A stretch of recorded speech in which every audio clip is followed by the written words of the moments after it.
नमस्कार दोस्तों, स्वागत है आपका हमारे इस चैनल में। आप देख रहे हैं संस्कृत ज्ञान और मैं आपके साथ नीतीश तिवारी। तर्क संग्रह के इस उद्देश्य प्रकरण में पृथ्वी को आपने पढ़ा। पृथ्वी के बाद अब जल निरूपण के प्रसंग में बता रहे हैं। जल निरूपण यानी कि पृथ्वी 9 द्रव्य था, द्रव्यों का अभी हम चर्चा कर रहे हैं। तो 9 द्रव्य में पहला द्रव्य पृथ्वी था। पृथ्वी को आपने पढ़ लिया। पृथ्व्यप तेजो, पृथ्वी के बाद क्या आया? अप आया। अप यानी कि जल। तो उसी जल को बता रहे हैं। बोले शीतस्पर्शवत्य आपः, यानी कि जिसका स्पर्श शीत हो, जिसके स्पर्श करने से हमको शीतत्व की प्राप्ति हो रही हो, शीतलता मिलती हो, उसको क्या कहते हैं? आपः। उसी को जल कहते हैं। वो जल ता जला ता आपः, वो जो जल है द्विविधा, 2 प्रकार का है। ताश्च द्विविधा, वो जल 2 प्रकार का है। कौन कौन सा? नित्याचा, नित्य और अनित्य, 2 प्रकार का जल है। ठीक है। नित्य कौन सा है? परमाणु रूपा, अनित्य कार्य रूपा। नित्य किसे कहते हैं? नित्य आपने पढ़ा, पृथ्वी के निरूपण में भी पढ़ा। और ध्वंस भिन्नत्वे सति ध्वंसा प्रतियोगित्वम नित्यत्वम, ये नित्य का लक्षण है। ध्वंस प्रतियोगित्वम, प्रागभाव प्रतियोगित्वम व अनित्यत्वम, या नित्य का लक्षण है। इसको आपने पहले भी पढ़ चुका है। अगर नहीं पढ़ा हो तो जाकर पढ़ लीजिए। चैनल में आपको सभी का प्लेलिस्ट मिल जाएगा। फिर बता रहे हैं जो नित्य जल है वो परमाणु रूपा है। नित्याः परमाणु रूपा, परमाणु को भी आपने पृथ्वी के निरूपण में बताया। परमाणु किसे कहते हैं? श्लोक आपको लिख दे रहा हूं कि जालांतर्गते भानो सूक्ष्मं यद दृश्यते रजः, जालांतर्गते भानो सूक्ष्मं यद दृश्यते रजः तस्य षष्ठतमो भागः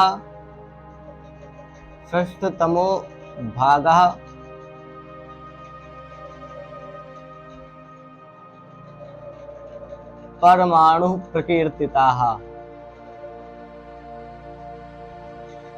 मतलब जालांतर्गते भानो, जब भगवान सूर्य जब आधा जल में होते हैं, आधा ऊपर होते हैं।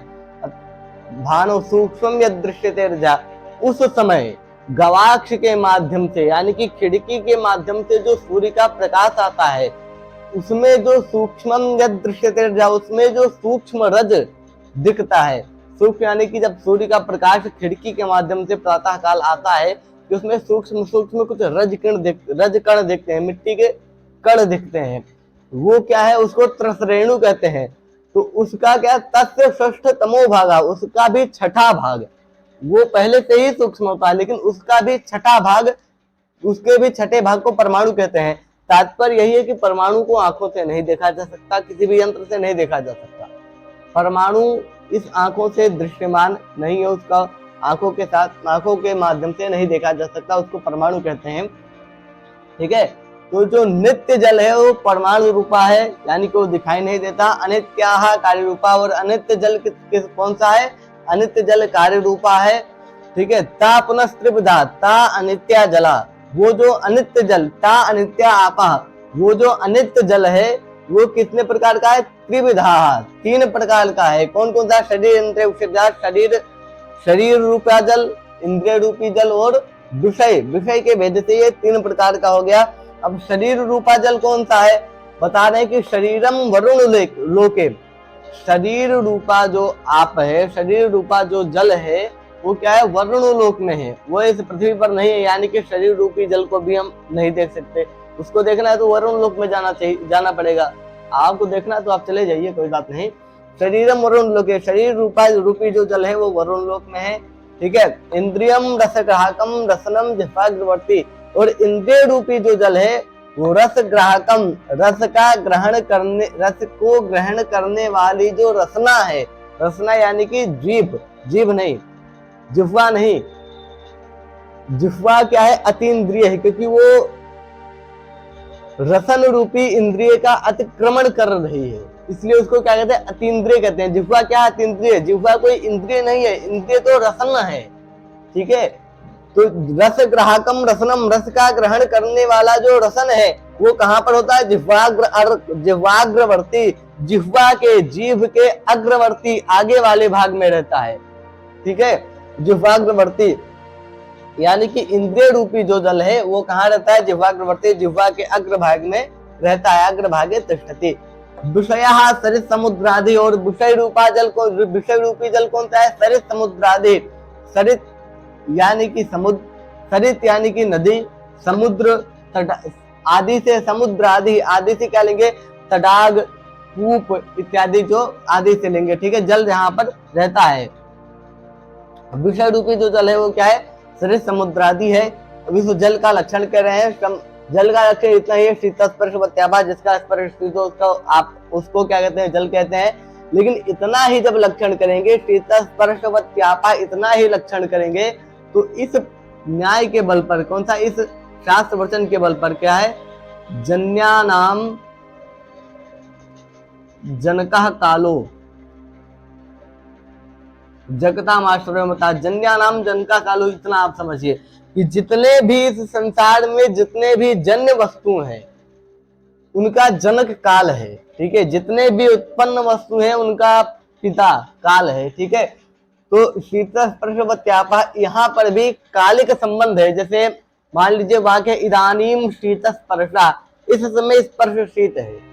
ठीक है, इदानीम शीत स्पर्शा, यहाँ पर क्या है? कालिक संबंध है। तो कालिक संबंध यानी कि लक्षण किसका कर रहे थे? जल का, और चला किसमें गया? काल में भी गया। ठीक है, तो इसमें क्या हो गया? अतिव्याप्ति हो गया। उस अतिव्याप्ति दोष के निवारणार्थ समवायेन इत पदम देयम, समवाय इस पद को दिया गया। क्या कहते हैं? समवायेन शीत स्पर्श वत्यापा, समवाय संबंध से, नित्य संबंध से जिसका स्पर्श शीत हो उसको जल कहते हैं। ठीक है, ऐसा ही नहीं कि शीत स्पर्श वत्यापा, जिसका स्पर्श शीत हो उसी को जल कहते हैं। समवाय संबंध है, समवाय यानी कि नित्य संबंध। त्रिकालाबाधितत्वम नित्यत्वम, जिनका तीनों काल में अभाव हो, तीनों काल में जो अबाधित हो उनको नित्य कहते हैं। उत्पत्त्यादारभ्य महाप्रलय पर्यंतम या स्थिता, उत्पत्ति से लेकर महाप्रलय पर्यंत तक जो स्थित हो उसको जल के, उसको नित्य कहते हैं। ठीक है, तो उस नित्य संबंध से जिनका स्पर्श शीत हो उसको जल कहते हैं। ठीक है, क्या बड़े कालिक संबंध हो गया। परमाणु आपने पढ़ा ये। जल के बाद अब तेज निरूपण के बाद, तेज निरूपण के बारे में बता रहे हैं। तेज निरूपण को पढ़ने से पहले यहाँ पर अभी दीप्ताकार को भी पढ़ लेते हैं। दीप्ताकार क्या कह रहे हैं कि अपाम लक्षण महा, अब का लक्षण बता रहे हैं। शीतेति शीत स्पर्श वत्यापा इति। ठीक है, फिर बना रहे उत्पन्न विनष्ट जले अतिव्याप्ति वारणाया शीत स्पर्श समानाधिकरण द्रव्यत्व अपर जाति मत्वम तात्पर्यम, यानी कि उत्पन्न और विनष्ट जल में अतिव्याप्ति नामक दोष न आए, इसीलिए शीत स्पर्श समानाधिकरण, इसका लक्षण कर रहे हैं कि जो जिसका शीत स्पर्श होते हुए, समानाधिकरण होते हुए द्रव्यत्व अपर जाति मत्व, द्रव्य का जो अपर जाति मत्व हो उसको जल कहते हैं। ठीक है, बता रहे शीतम शिलातल इत्यादि संबंधात एवं, शीतल शिलातल, शिलातल के नीचे भी जो होगा उसको शीतल कहते हैं। शीतल शिलातल ये सब आगे जल के संबंध में ही बताए गए हैं। शीत स्पर्श भानम इति नात व्याप्ति, शिलातल में, ठीक है, शिलातल में जो शीत स्पर्श प्रतीति होती है उसमें कोई अतिव्याप्ति नहीं गई है, क्योंकि वहां पर भी जल के संयोग से ही शीतत्व की प्रतीति होती है। ठीक है, जैसे मान लीजिए कोई शिला है, उसके नीचे आप देखेंगे तो वहां पर भी शीतत्व होगा, शीतल दिखेगा, तो वहां पर कोई ऐसी व्याप्ति नहीं है, क्योंकि वहां पर भी जल के संयोग से ही शीतत्व आया है। अन्य सर्वम पूर्व रीत्या व्याख्या, और इत्यादि सब पूर्व रीत्या, यानी कि पृथ्वी की तरह ही सबका व्याख्या करना चाहिए। पृथ्वी की तरह यानी कि नित्य का, अनित्य का, परमाणु का।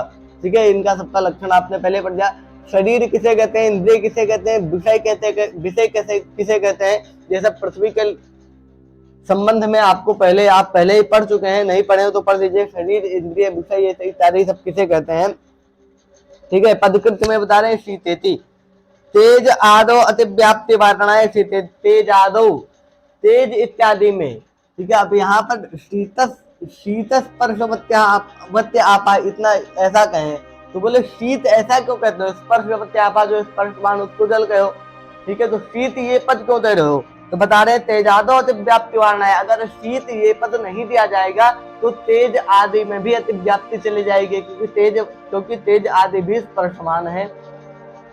ठीक है, तो तेज आदि में अतिव्याप्ति ना जाए इसलिए शीतेति ये पद दिया गया। आकाश वारणाया स्पर्शेति, अब कहते हैं शीत स्पर्शवत्या स्पर्श ये पद क्यों दे रहे हो, तो बता रहे हैं आकाश आदो, आकाश इत्यादि में, क्योंकि शीतलत्व की प्रतीति आकाश में भी होती है। ठीक है, तो वहां पर अतिव्याप्ति ना जाए इसलिए स्पर्श शीत स्पर्शवत्या स्पर्श ये पद दिया गया, क्योंकि आकाश काल अधिक आत्मा मन इसमें स्पर्श नहीं होता है। ठीक है, कालादो अति प्रसक्ति वारणा समवाय संबंधेन इति पदम नियम, काल इत्यादि में अतिव्याप्ति न जाए, अति प्रसक्ति हो जाए ना जाए इसलिए समवाय ये पद दिया गया। ठीक है, इंद्रियम इति इंद्रिय के इंद्रिय की बता रहे हैं, त्वगादो अतिव्याप्ति वारणा रसग्राहकम इति, रसग्राहकम ये पद क्यों दिया, बोले त्वक आदो यानी कि त्वचा इत्यादि में अतिव्याप्ति न जाए इसलिए रसग्राहकम ये पद दिया गया। रसनेन्द्रिय सन्निकर्षाद अतिव्याप्ति निराशाय इंद्रियमिति, और रसनेन्द्रिय सन्निकर्षाद, अब यहाँ पर इंद्रियम रसग्राहकम इंद्रिय ये पद क्यों दे रहे हो, तो बता रहे रसनेन्द्रिय, रसन नामक जो इंद्रिय है उनके साथ जिनका सन्निकर्ष है।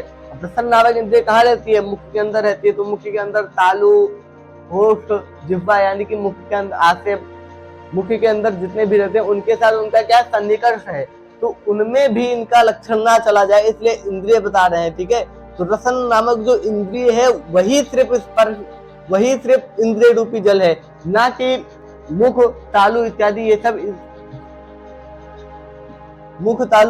सब जल रूपी इंद्रिय रूपी जल है। ठीक है, आदिना तडाग हिम करकादीनाम संग्रह, और क्या है सर समुद्रादि इसमें आदि पद से तडाग कूप हिम इत्यादि का संग्रह ऐसा समझना चाहिए। ठीक है, तो जल के निरूपण में आपने पढ़ा, कल हम पढ़ेंगे तेज। ठीक है, तेज और भी हो सकेगा तो पढ़ेंगे, तब तक के लिए इतना ही। नमस्कार नमस्ते।